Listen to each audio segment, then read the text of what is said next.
Répétons l'opération en posant à nouveau la balle. Au début, elle flotte.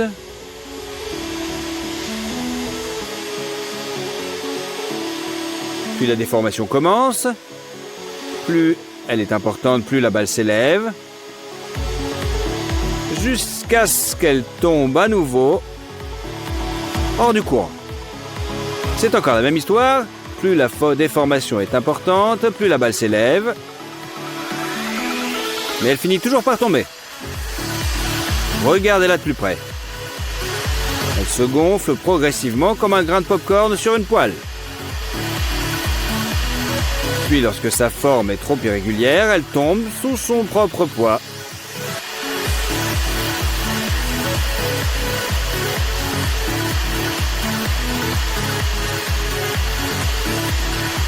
Et maintenant, pour répéter les résultats du premier essai pendant que la boule fume, éloignez le sèche-cheveux et en une fraction de seconde, une colonne de flammes efface toute trace de la boule.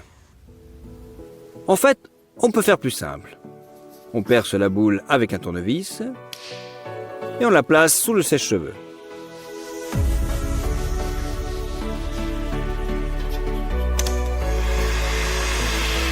Elle commence à fondre.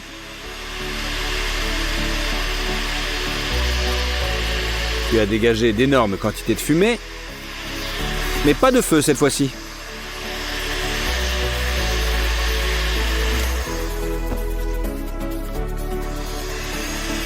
Essayons à nouveau. Dirigeons le sèche-cheveux perpendiculairement au tournevis et le processus s'accélère. D'abord elles fond, puis beaucoup de fumée. Et enfin du feu. Et oui, ces balles sont beaucoup plus dangereuses que vous ne le pensiez. Fixez une allumette dans un étau et pointez un sèche-cheveux de chantier sur le dessus. Elle s'enflamme et s'éteint tout aussi rapidement. Si l'on serre toutes les allumettes de la boîte, les allumettes s'enflamment directement en une seconde. Voici une prise de vue au ralenti. Vous pouvez voir que le feu se propage à travers toutes les allumettes très rapidement. Regardez encore, un deuxième éclair, puis elles s'éteignent. Essayons de chauffer une boîte entière. Nous approchons le sèche-cheveux. Rien ne semble se passer, mais la boîte commence à s'obscurcir et un éclair de feu apparaît à l'intérieur. C'est que toutes les allumettes ont brûlé. Ouvrons la boîte et assurons-nous qu'aucune d'entre elles n'ait survécu.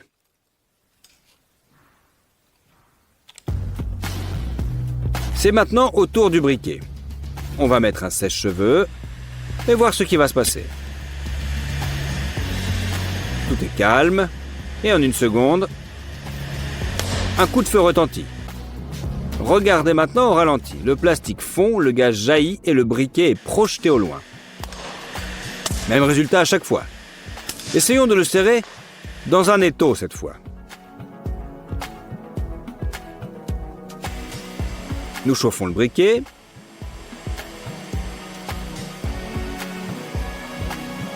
Il y a bien sûr une explosion.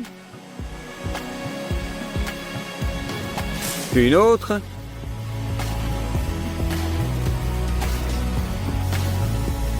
Mais le gaz finit par s'évaporer du briquet.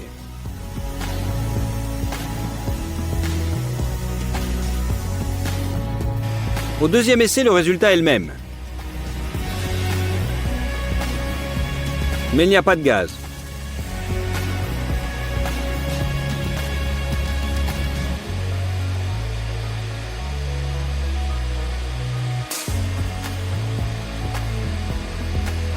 Voilà, tout le gaz est sorti.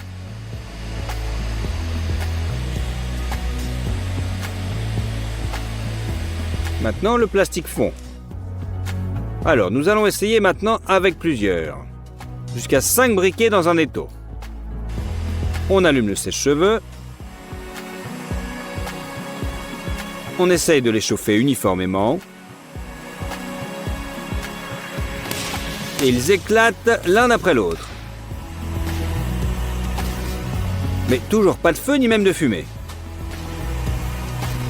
Il semble que sans étincelles, les briquets ne présentent pas de danger, à part un puissant bruit de gaz qui se libère.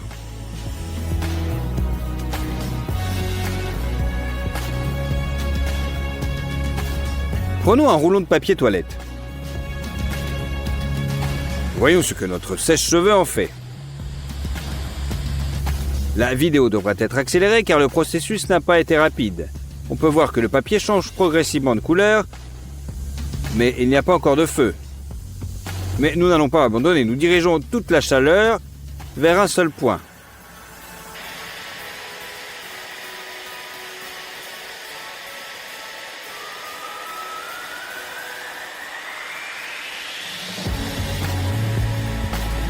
Au bout de 4 minutes, il y a de la fumée, ce qui signifie qu'il y aura du feu. Enfin, le papier brûle. Il brûlera longtemps. Voyez comme il rétrécit progressivement au fur et à mesure qu'il brûle couche après couche.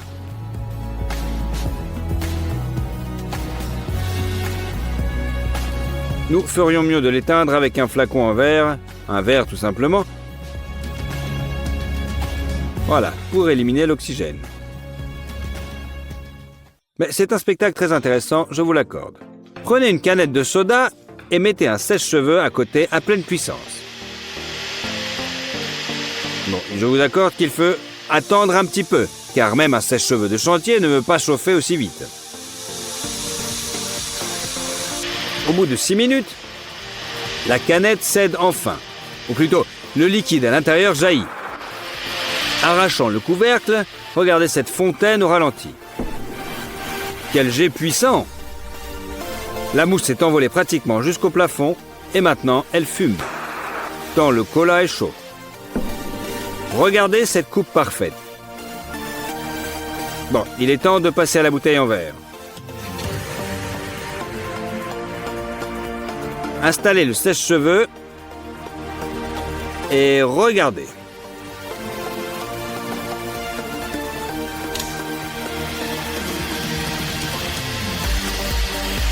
Comme vous pouvez le voir, à mesure qu'il chauffe, le volume du soda semble augmenter.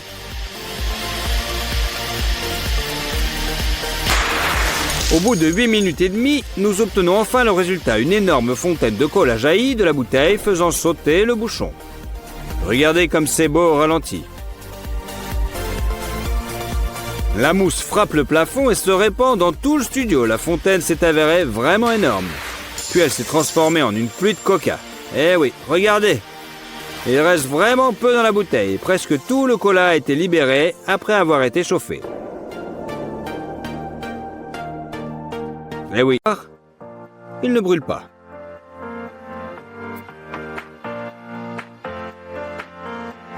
Il fond progressivement. Prenez ensuite de la cendre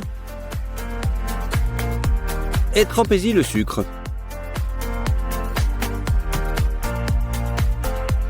Nous le mettons à nouveau dans le feu et cette fois-ci,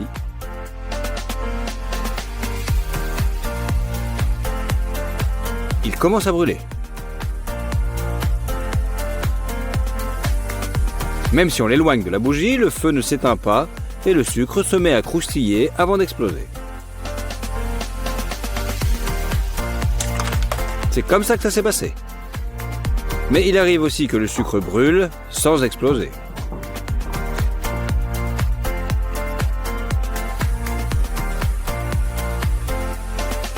Voyez-le pas vous-même.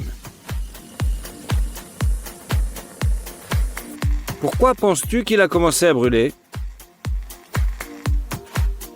Intéressant, non?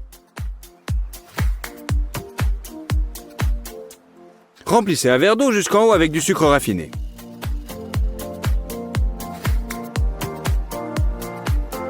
Immergez-le ensuite complètement dans de l'eau chaude. Au bout d'un certain temps, une partie du sucre s'est dissoute dans l'eau et une autre reste au fond.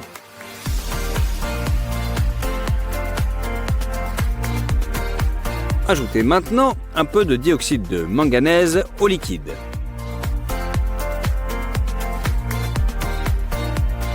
Comme vous pouvez le constater, le dioxyde de manganèse reste à la surface et ne coule pas vers le sucre au fond.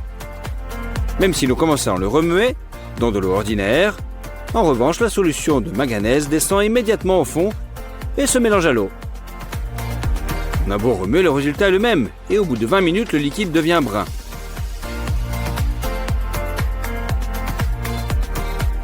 Bien que la moitié du sucre ne change pas, essayons d'ajouter du colorant vert et un verre et de l'iode dans l'autre. Remuez, vous obtiendrez de même le résultat qu'avec le manganèse. Voici un tour de passe-passe, regardez bien. Faisons un chiffre et écrivons-le sur un morceau de sucre.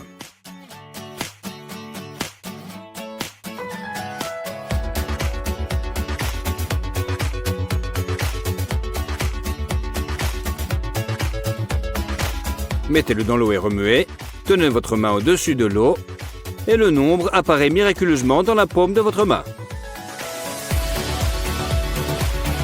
Et voici le secret. Il suffit d'imprimer le chiffre du sucre sur ton doigt et de le mettre sur la paume de la main d'une personne. Et puis c'est tout. Pas mal, non ? Prenez un ballon et un entonnoir et utilisez-les pour remplir le sucre. Prenez une bouteille de soda et tirez l'autre ballon par le goulot. En prenant soin de ne pas renverser le sucre. Maintenant, nous lançons le sucre et regardons la mousse et le gaz remplir rapidement le ballon. Oups, c'était pas si facile à tenir. Essayons aussi avec d'autres sodas.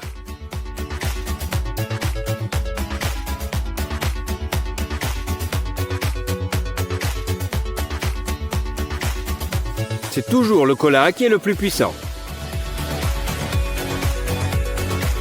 Mais nous voyons maintenant que les ballons gonflés de gaz tiennent bien droit sur les bouteilles.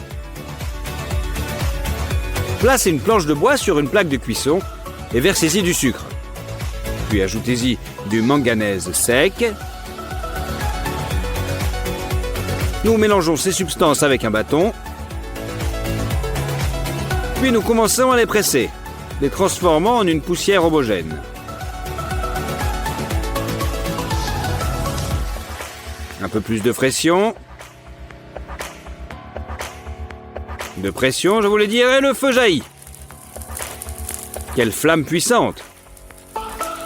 Il ne faut en aucun cas répéter cette expérience à la maison, car elle est plutôt dangereuse. Prenez du film alimentaire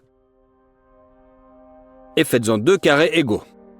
Mettez environ 2,5 cuillères à soupe de sucre sur chacune d'elles. Ajoutez un quart de cuillerée d'amidon à l'un des carrés. Mélangez et commencez à enrouler le film dans un sac. Attachez-le plusieurs fois avec un fil pour plus de sécurité.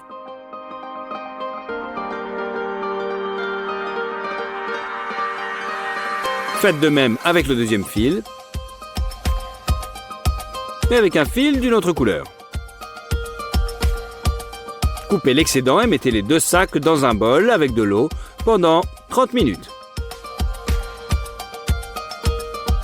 Retirez-les.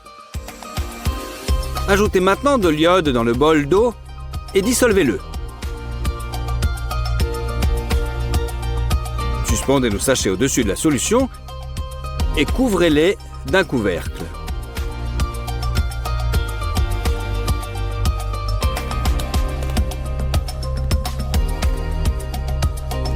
Au bout de 12 heures, vous constaterez un changement.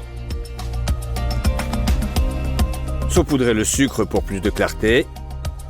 Le sucre pur a très peu changé, mais le sucre mélangé à l'amidon a pris une couleur cendrée. Étonnant.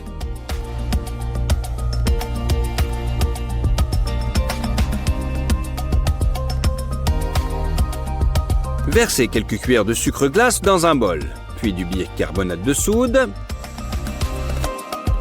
Mettez tout ça sur une plaque à pâtisserie et versez l'alcool dessus pour qu'il s'y en imprègne.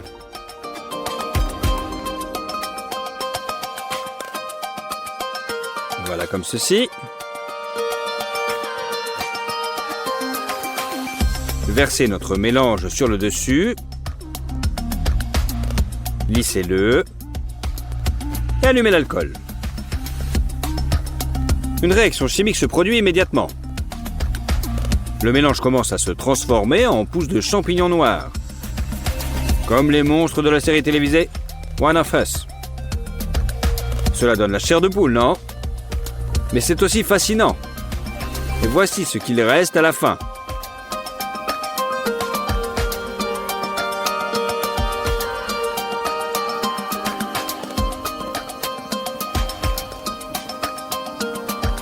Cette figurine a plutôt du charme, ne trouvez pas?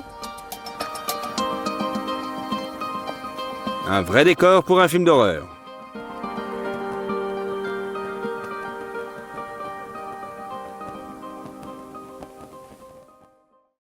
Prenez maintenant de l'acide sulfurique et commencez à tremper le sucre raffiné avec précaution.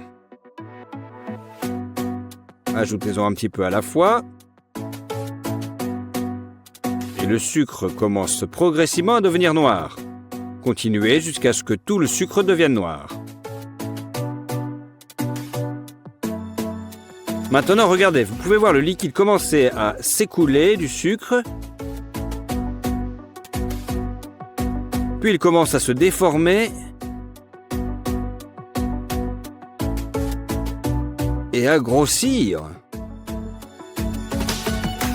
De plus en plus vite.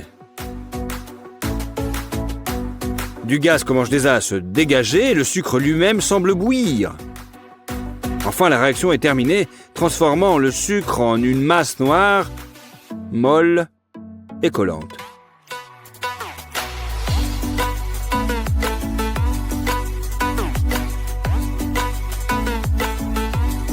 Il est maintenant temps de faire une plus grande expérience.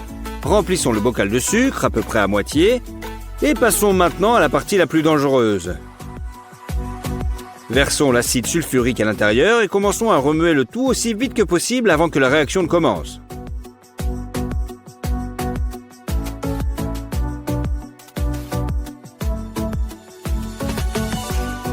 Écartez-vous. Il ne reste plus qu'à observer de loin.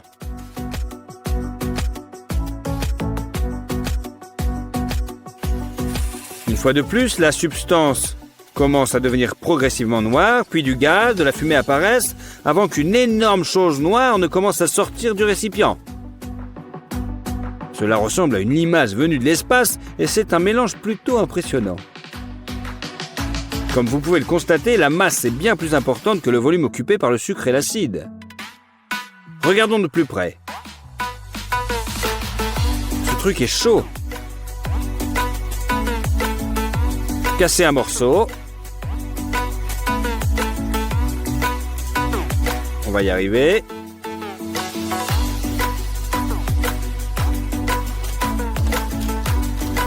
Comme vous le voyez,